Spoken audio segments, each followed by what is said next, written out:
Estamos começando mais um programa Lins em Pauta e o mês de abril é conhecido como o mês de conscientização do espectro autista. E eu convidei hoje para conversar um pouquinho com a gente a Maiara, que é vice-presidente da Associação de Pais, Amigos e Autistas, que atende toda a região e está aqui conosco. Tudo bem, Maiara? Tudo bem, obrigada pelo convite, por abrir a porta para nós nesse mês que é tão importante para nós.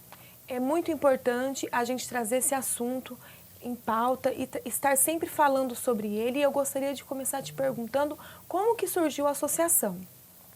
Bom, a associação foi uma união de mães, em primeiro momento, para lutar pelos direitos dos filhos. Então, a gente começou com um grupo de mães, de 17 mães ali, naquele momento, para lutar por uma questão com relação ao plano de saúde, né, que é bem corriqueiro, infelizmente, na nossa comunidade. E dali veio as mães pedindo, né, a gente precisa ter uma associação, e também por conta de outras mães que não têm plano de saúde, mas têm os filhos autistas, né. Em relação ao amparo, as mães pediam muito por uma questão de amparo, de eu acho que o meu filho onde eu vou, qual médico eu procuro. E daí a gente aceitou o desafio e estamos aí para completar 2 anos já de fundação da nossa associação. E falando aí sobre as prestadoras de saúde, né? Quando surgiu a associação, como é o reflexo hoje das prestadoras de saúde para servir o autista? Na realidade, né, vou colocar assim, nacionalmente falando, é algo muito corriqueiro esses problemas com relação às prestadoras de saúde, tá? Então, infelizmente, eu não consigo dizer para você assim, acabou, né? Houve sim uma melhoria, né, nesses atendimentos, houve sim uma rapidez naquilo que a gente colocava, que ouvia-se dizer antes de ter associação, né? A gente teve uma porcentagem de melhoria, mas, nacionalmente falando, é algo muito corriqueiro. Se você fizer uma busca rápida na internet, você vai ver que tem ainda muitas mães relatando, falando já desse mês de conscientização. Dia 2 foi o mês de conscientização mundial do autismo e a gente recebeu relatos de mães que estavam ainda com problemas e naquele dia tinha recebido uma mensagem das prestadoras de serviço dizendo, ó, estamos cortando o plano, não vamos pagar mais a quantidade de terapias ali exigida. Então, infelizmente, é algo corriqueiro. E nós estamos aí, se eu não me engano, no mês passado, no STF, está sendo completeado lá, está lá em pauta, em relação ao que o plano de saúde deve ou não cobrir. Então, você vê, nós estávamos em março, né, está ainda lá em pauta. Então, é uma luta que a gente ainda está aí esperando, porque foi interrompido, pausado, foi pedido vistas. Então, a gente está ainda nessa luta de conscientização para que o plano de saúde cubra tudo que o autista precisa. E aí a gente vai falar sobre os sintomas, o diagnóstico, como que esse responsável, esse pai, essa mãe, ela consegue perceber esses sintomas na criança? Quando a gente fala de autismo infantil, tem muitas mães que já, na verdade são as primeiras, né, dizer assim, eu acho que tem alguma coisa diferente. Então a primeira coisa que eu sempre falo para as mães, na carteirinha de vacinação, lá atrás, né, ou na frente, dependendo da carteirinha, tem lá os marcos do desenvolvimento. Sim. Então acompanha ali, meu filho está batendo em cima desse marco, que é um marco, né, colocado nacionalmente para dizer se aquela criança está desenvolvendo ou não dentro do esperado. Sim. Se tem alguma coisa ali que a criança já teve um atraso, então já é um motivo de ficar em alerta. Quando a gente fala de autismo, os autistas, eles são totalmente diferentes um do outro, porém, né, as características, elas apresentam nos mesmos lugares. Então, assim, o autista ele tem uma dificuldade de socialização, então você vai ter autistas que não vai socializar de modo algum, que é aquilo que as pessoas colocam, fica lá no mundinho dele. Então, é aquele autista que realmente não socializa. A gente nem gosta muito dessa frase, mas é só para trazer, para o pessoal poder entender melhor.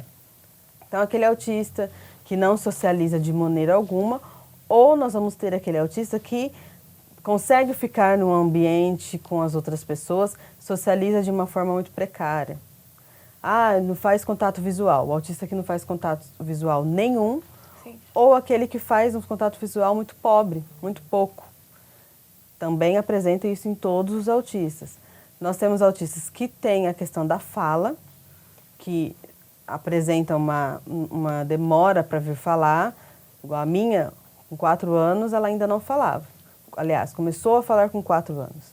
Hoje ela fala muito bem, mas houve esse atraso. Nós temos autistas que já passam, né, de 4 anos, só na fase da adolescência, e ainda não falam. Então, existe a presença de fala ou a ausência de fala, mas pode ter uma demora ali no meio desse caminho. Então, se a criança até 3 anos ela não fala nada, a gente já temos um atraso muito significativo ali. Ah, meu filho não fala, ele é autista? Não, mas já é um motivo para você falar. Eu vou buscar uma ajuda para saber o que está acontecendo. Né? E comportamento. Então, o autista ele tem uma dificuldade em receber não.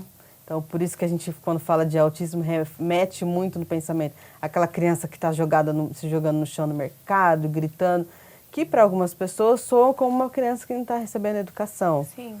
Né? Mas muitas vezes pode ser um autista que a mãe falou não para ele, e aí ele tem uma dificuldade de receber esse não, e ali de lidar com aquela frustração, e aí a forma que ele encontra de expor esse sentimento que ele está tendo é gritando, é chorando. Então, eles têm uma dificuldade em saberem como se comportar. Né? E isso atinge todos os outros que eu acabei de falar, da socialização. Porque se ele não sabe como se comportar socialmente, como ele vai socializar? Né? Então, são esses 3 pontos que todos os autistas têm dificuldade. Mayara, meu filho falou, nós temos autistas que falou com 6 meses. Né? Existe a presença de fala ali. Porém, era uma pessoa que tem dificuldade de manter um diálogo. Então, a dificuldade na comunicação. Pode ter a fala presente, mas ela não sabe como se comunicar, não sabe como expor o que está sentindo. Então, não é só o não falar. Ah, não, ele fala, então não tem questões de comunicação. Pode sim ter as questões de comunicação. E a gente estava conversando há pouco sobre um passado que nem é tão passado assim, em que a gente não observava uma quantidade de diagnósticos de autistas, mas talvez porque não tinha esse olhar da sociedade para diagnosticar isso na infância. E agora a gente percebe alguns diagnósticos já feitos na vida adulta. Você tem presenciado isso? Sim. Em 1982, a gente tem relatos de autistas sendo, né, internados como pessoas esquizofrênicas. Né? Então, a dificuldade dos profissionais de olhar para aquela pessoa e conseguir trazer o diagnóstico. As pessoas me perguntam assim, Mayara, por que está nascendo tantos autistas, né? Ou, agora a moda é ser autista. Não é que a moda é ser autista. A realidade é que alguns profissionais têm se especializado, o diagnóstico tem vindo. Ainda é muito difícil conseguir esse diagnóstico, ainda é muito demorado. Tem muitos profissionais que preferem dar esse diagnóstico a partir dos 7 anos de idade, que a gente luta para que esse diagnóstico seja precoce. Nos Estados Unidos a gente fala de diagnóstico com 8 meses de idade. E agora, por conta da pandemia, né, e de aflorarem outros sentimentos nas pessoas adolescentes e adultas, trouxe à tona os diagnósticos que nunca tinham sido feitos, adultos que estão sendo diagnosticados, com 50, 40 anos, 30 anos, que se perceberam agora autistas. Porém, os primeiros diagnósticos dessas pessoas são de depressão, síndrome do pânico, para depois chegar e falar assim, você é um autista. Porque ainda assim, os profissionais encontram essa dificuldade de dar esse diagnóstico. É uma capacitação, na verdade, que precisa ser em massa desses profissionais, de ter um olhar também humanizado.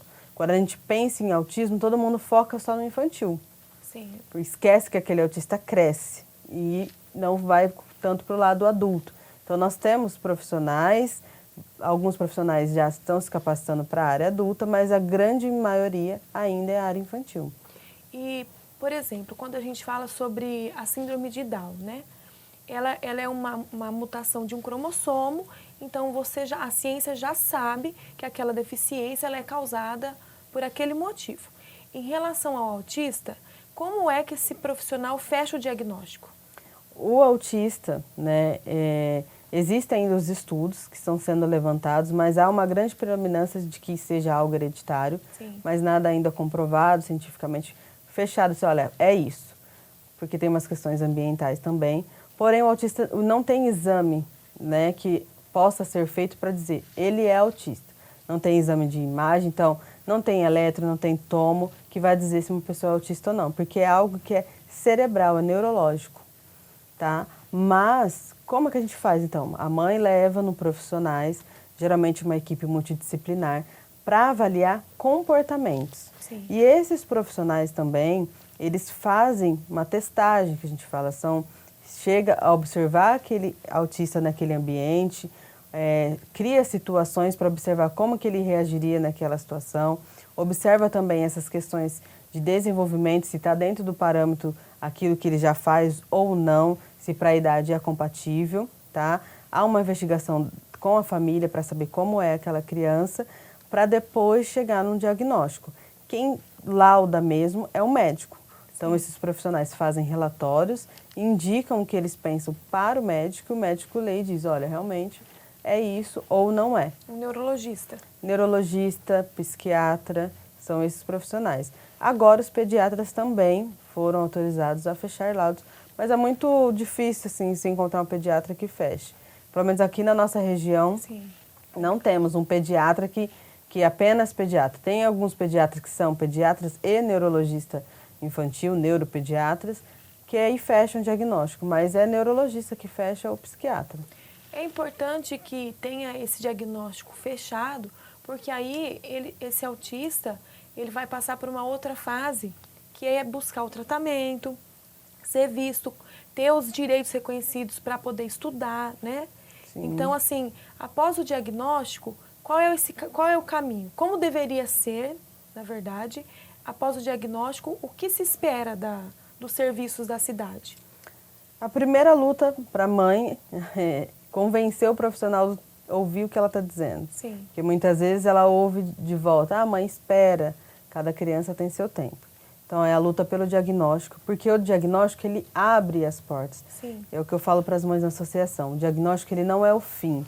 Na realidade, ele está te tirando daquela escuridão, porque você não sabia o que era. Tendo o diagnóstico, junto com o diagnóstico, vem indicações de tratamento para aquela criança, específico, porque não é o que um autista faz, o outro vai fazer, né? Então, é um tratamento específico, com cargas horárias específicas para aquela criança. A gente pode ter autistas com tratamentos intensivos, Sim. até de ter 40 horas semanais de tratamento, e ter autistas com 10 horas, 5 horas. Então, vai muito do que aquele profissional avaliou. E dentro disso, tem as outras questões de direitos. Nós temos a lei aí, 12.764, de 2012, que é a Lei Berenice Piani, que leva o nome de uma mãe de um autista, que ela garante direito. E essa lei trouxe o quê? O autista hoje ele é reconhecido como deficiente. Sim. Então, ele tem atendimento prioritário em lojas privadas, em questões de saúde pública, em lugares públicos e privados. Então, ele tem direito à prioridade. E aí eu quero colocar assim, ressaltar aqui, Patrícia, por quê? As pessoas têm a péssima mania de olhar e falar assim, mas não parece que é autista, né? Porque tudo que se remete ao autismo é aquela pessoa que nem sai de casa, Sim. que não fala, que fica no canto balançando. Então, assim, isso tem que ser quebrado. Nós temos adultos autistas que saem para a rua, que trabalham, que formam família. Porém, para ele pegar um ônibus é muito difícil. Para ele ficar muito tempo esperando numa fila é muito difícil. Mães que vêm com os filhos no comércio, o autista é muito difícil para alguns autistas usar máscara, porque é algo sensorial.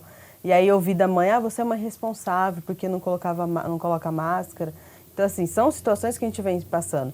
Mas são leis que foram garantidas, os autistas, com muita luta. Então, não é um privilégio. Né? Então, aquilo que você está vendo, aquele autista ali na fila, mas ele nem está gritando, nem está fazendo nada, está ali quietinho esperando, muitas vezes esse reflexo vai ser em casa.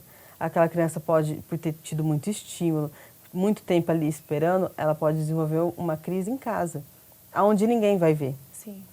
Então, tudo com o diagnóstico a gente consegue trazer essas leis, né, com ainda muita dificuldade, infelizmente, mas que essas leis comecem a ser cumpridas, né? Dentro das escolas, direito a tutores. Sim. Essas crianças precisam de ajuda, né? Então os médicos já colocam nesse diagnóstico, precisa de uma pessoa acompanhando, como eu relatei aqui, prioridade em atendimento, e a gente não tem atendimento para uma pessoa que não tem diagnóstico.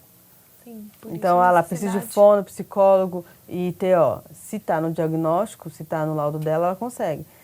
ainda que a gente olhe e fale, essa criança precisa, mas se não tem nada escrito, Sim. diagnosticado, então o diagnóstico ele realmente vem para abrir portas. Nós que estamos com uma parceria entre a Câmara Municipal de Lins e a Associação de Pais, Amigos e Autistas, que tem atendido toda a região, estaremos trazendo para vocês um programa mensal sobre o tema, falando especificamente sobre alguns pontos, né, Mayara? Sim, nós vamos trazer aqui, tentar ajudar essas famílias a entrar no caminho, né, onde deve ir ou não buscar, quais são os sintomas, tanto infantil quanto adulto, tentar trazer um pouquinho de informação agregando. Então, eu agradeço vocês. Foi só uma pincelada sobre esse assunto que é muito rico e precisa ser discutido. Eu agradeço a audiência de todos. Fiquem ligados nas nossas redes sociais e acompanhem os nossos programas, que vem muita coisa por aí. Obrigada. Até a próxima.